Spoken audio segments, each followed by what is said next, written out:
السلام عليكم، ازيكم حبايبي عاملين ايه؟ وحشتوني من الفيديو اللي فات. النهارده بقى مش هنعمل حاجه مع بعض، احنا النهارده بوريكم روتيني. النهارده هخرج الولاد، وكمان هوريكم المكان اللي احنا هنروحه في فيديو ان شاء الله تاني. هعمل لهم سندوتشات خفيفه كده. انا جبت برجر وجبت ستريبس جاهز، لان انا بصراحه كنت تعبانه ومش قادره ان انا اقف اعمل اكل. والجروب اللي احنا خرجنا معاه كلنا اتفقنا ان احنا نعمل سندوتشات سريعة للأولاد، عشان طبعا الولاد بيلعبوا وما بيبقوش فاضيين ان هم يقعدوا وياكلوا كده، فبتبقى السندوتشات اسهل حاجة.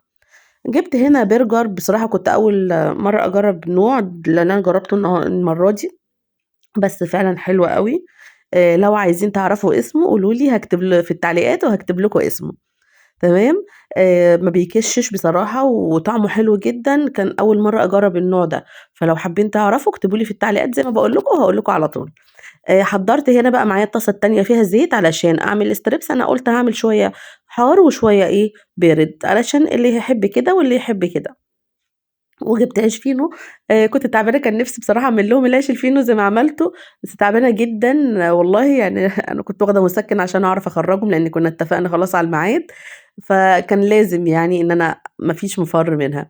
فشايفين بقى، فرُحت جايبة العيش الفينو، بس فعلًا والله يعني الواحد بيدفع مبلغ كبير أوي في العيش الفينو، و ويعني قليل، مش حاجة بصراحة، لكن اللي إحنا عملناه في البيت كمية كبيرة ما شاء الله، والعيش مُشبع جدًا وبأقل التكاليف بجد. يعني قرار أنا خدت هاعمل الفينو على طول زي ما باعمله، وخلاص هامنع إن أنا أجيب فينو من برّه إلا لو فعلًا أنا تعبانة، وهاشيله بقى في الفريزر أطلّع طلب بطلب كده.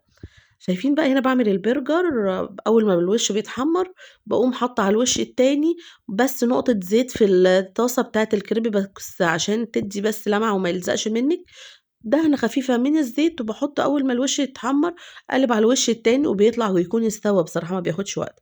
والستريبس بتاعي أهو طلّعته، ده كنت عاملاها للساندوتشات الغدا، وأنتم واخدين طبعًا بقى إيه الكاتشب والباربيكيو على حسب بقى ولادِك بيحبوا إيه، مايونيز، بيحبوا الصوصات التانية زي ما هُم حابين. باجي بقى الستريبس اللي تلاقيها كبيرة أوي باقوم مقصّاها بالمقص وباعمل الساندوتشات عادي خالص، وبتحطي بقى دي حاجات كلّها اختيارية.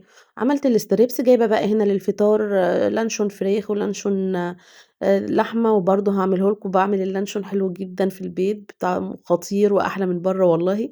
شايفين بقى هنا ابني مصطفى صحي، اللهم بارك ما شاء الله، ربنا يحميهم ويحفظهم من العين يا رب. لسه طبعًا لازم ناخد حُضن أول الصحيان ده، فهيخش بقى دلوقتي عشان يجهز خلاص.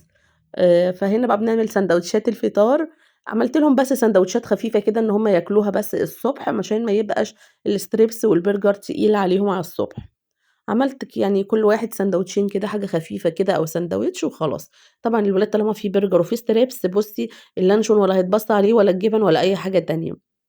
هُم أصلًا في الرحلات بتحسّيهم إن هُم ما بيبقاش عندهم استعداد ياكلوا، هُم عايزين يقضّوها لعب وخلاص. طبعًا غير إن إحنا بنأكّلهم بقى لأ، بالعافية تعالوا كلوا شوية طبعًا، وفترات بين اللعب واللعب لازم يرتاحوا عشان ما يرجعوش. هنا بقى عملت ساندوتشات اللانشون أهي.